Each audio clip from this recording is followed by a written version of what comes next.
Window chairman చేసిన మదన్ మోహన్ గారు కాంగ్రెస్ రాజకీయ జీవితం పెట్టిందే వాళ్ళ కాంగ్రెస్. హరీష్ రావు గారు ఏముండే అధ్యక్ష, వార్డు మెంబర్ ఉండేనా? మీరున్నారు కదా ఆ రోజు ఎమ్మెల్యేగా. ఎమ్మెల్యే వార్డు మెంబర్ లేని హరీష్ రావును రాష్ట్ర మంత్రిగా చేసింది రాజశేఖర రెడ్డి కాంగ్రెస్ పార్టీ కాదా అధ్యక్ష? ఇంతకంటే హీనమైన చరిత్ర ఎవరికన్నా ఉంటుందా అధ్యక్ష? ఇన్ని విషయాలు ఉన్నా మేము ఇక్కడ ప్రస్తావించదలుచుకోలేదు అధ్యక్ష. అవన్నీ ఎందుకనంటే గొప్ప లక్ష్యంతో స్కిల్ యూనివర్సిటీ తీసుకొచ్చినాం, గొప్ప లక్ష్యంతో మాదిగ ఉపకళాల వర్గీకరణ కోసం మేము ముందుకు వచ్చినాం. గొప్ప లక్ష్యంతో రైతు రుణమాఫీ చేసి రైతులను ఆదుకొని రుణ విముక్తులను చేసి తలెత్తుకొని ఆత్మగౌరవంతో రైతులు తిరిగే విధంగా ఇవాళ ముందుకు తీసుకెళ్లాలి రైతులను మేము వస్తే, వచ్చిన కాడి నుంచి మైకి ఇస్తేనేమో శాపనార్థాలు, మైకి ఇవ్వకపోతేనేమో పోడియంలా మొత్తం సమయం తీయండి అధ్యక్ష. ఎన్ని గంటలు మాట్లాడినరో మీరు చూడండి అధ్యక్ష. ఎందుకు నడిపినారు అధ్యక్ష? మీరు అర్ధరాత్రి వరకు 3:30 వరకు వాళ్ళకి మైకి ఎన్నికనే కదా అధ్యక్ష. ఇది మీ గొప్పతనం కాదా? గతంలో బడ్జెట్తో పాటు గ్రాంట్స్ కానీ డిమాండ్స్ కానీ గిలిటన్ చేసి పాస్ చేసుకొని పోలేదా అధ్యక్ష? 5 సంవత్సరాలు నేను ఎమ్మెల్యేగా ఉంటే ఏ ఒక్కరోజు అక్కడ నిలబడనియలేదు అధ్యక్ష. లోపలికి వచ్చినంబడే మార్షల్స్ని పెట్టి గొర్రెలు నీడ్చినట్టు ఈడ్చి బజార్లో పడేసిండు అధ్యక్ష. మా సోదరుడు కోమటిరెడ్డి వెంకటరెడ్డి గారిని, మా మిత్రుడు సంపత్ కుమార్ గారిని శాసనసభ సభ్యత్వాలు రద్దు చేసి అన్యాయంగా చేయని శిక్షకు వాళ్ళను ఉరేసిండ్రు అధ్యక్ష. మేము అట్లా ప్రవర్తించినామా అధ్యక్ష? వాళ్ళు ఎంతసేపు అడిగితే అంతసేపు ధర్నా చేయనిచ్చినాం, అడిగి మాట్లాడినంతసేపు మైక్ ఇచ్చినాం, మంచి పనులకు సహకరించమని అడిగినాం. కాబట్టి ఇప్పటికైనా అధ్యక్ష పెద్ద మనసు చేసుకొని అక్కలు ఇక్కడ ఉన్నారు, ఇవాళ నిరుద్యోగ యువకులు మీ తమ్ముళ్ళు మీ పిల్లలు. కాబట్టి ఇప్పటికైనా ఇట్లా నిలబడి నిరసన తెలుపుడు కాదు, ఇట్లా నిలబడి నిరసన తెలపడం వల్ల అక్క మీకు మంచి పేరు రాదు. చెడ్డోని 10 ఇచ్చి వదిలించుకోవాలి, మంచోని 10 ఇచ్చి సావాసం చేయాలంటారు. అట్లాంటి వాళ్ళ సావాసం పనికిరాదు అక్క. నేను ఇప్పటికి కూడా చెప్తున్నా, మీరు బయట వాళ్ళు కాదు, మీరు మా అక్కలు, మా కుటుంబ సభ్యులు, మీ మంచి కోసం చెప్తున్నా. అక్కల క్షేమం కోరుకునే తమ్ముడుగా నేను చెప్తున్నా. నేను సమాజాన్ని చాలా చూసిన, చాలా కింది నుంచి వచ్చిన, గ్రామీణ ప్రాంతం నుంచి వచ్చిన, ఉమ్మడి కుటుంబం నుంచి వచ్చిన, నాకు అక్క చెల్లెళ్ళు అక్కలను అవమానించేంత నీచమైన జాతి నాది కాదు అధ్యక్ష. చెల్లెలు జైళ్ళు ఉంటే రాజకీయాల కోసం బజార్లలో తిరగటోని కాదు అధ్యక్ష నేను.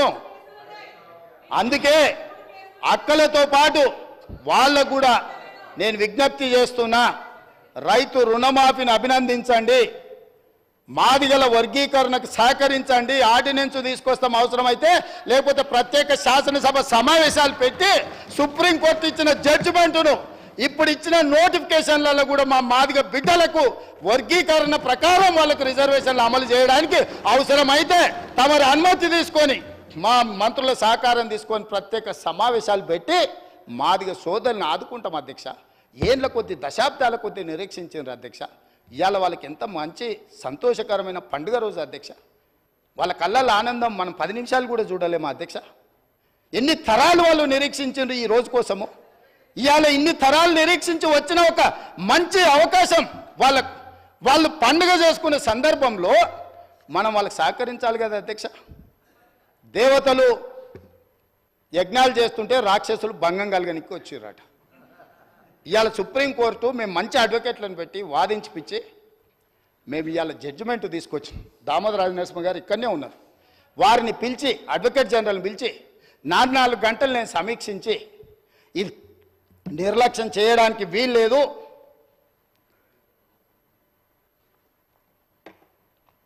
ఏళ్ల కొద్ది సాగడానికి వీలు లేదు, కోర్టుల ఏది ఏమైనా కేసు పూర్తి కావాల్సిందని నేను చెప్పిన అధ్యక్ష.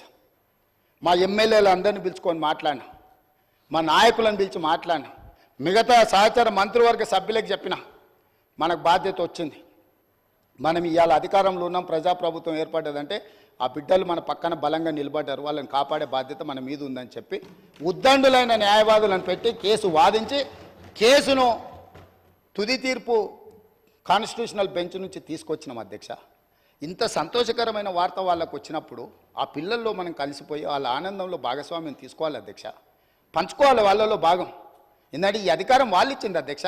నేను అడుగుతున్నా ఈ సభలో ఇక్కడ ఉన్న వాళ్ళు ఎవరైనా, ముఖ్యంగా మా అక్కల్ని అడుగుతున్నా, ఆ దళిత బిడ్డలు ఓట్లు లేకుండా మీరు ఎమ్మెల్యేలు అయినా నేను ముఖ్యమంత్రి అయినా ఆ దళిత బిడ్డలు ఇవాళ సంతోషపడే రోజు వస్తే మన పట్టుదలలు పట్టింపులు పక్కన పెట్టి మన రాజకీయాలకు అతీతంగా ఈ బిడ్డల కోసం మేము నిలబడ్డాం, మా ఆత్మ గౌరవాన్ని ఒకవేళ అవమానించడని మేము భావించినా మా ఆత్మ గౌరవాన్ని కూడా మాదిగ బిడ్డల కోసం మేము ముందుకొచ్చి రాజకీయాలకు అతీతంగా మీకు అండగా నిలబడుతున్నాం అని మా అక్కలు మాట్లాడుంటే వారు విఘ్నత ప్రదర్శించే వాళ్ళు మాదిగ బిడ్డలకు కూడా అక్కలై ఉండేవాళ్ళు ఆ పెద్దక్కల్ని వాళ్ళు గౌరవించి ఉండేవాళ్ళు అధ్యక్ష.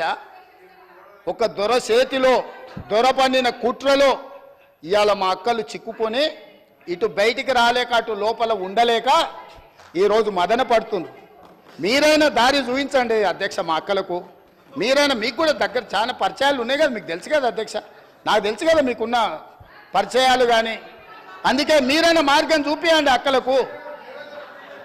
అదేవిధంగా ఏది ఏమైనా ఈ స్కిల్ యూనివర్సిటీ మీద మా భారతీయ జనతా పార్టీ సభ్యులు మా మిగతా సభ్యులందరూ కూడా ఈ స్కిల్స్ యూనివర్సిటీకి అండగా నిలబడ్డందుకు అందరి పక్షాన తెలంగాణ నిరుద్యోగ యువకుల పక్షాన అండగా నిలబడ్డ ప్రతి ఒక్కరికి మనస్ఫూర్తిగా ధన్యవాదాలు తెలియజేస్తున్నా అధ్యక్ష.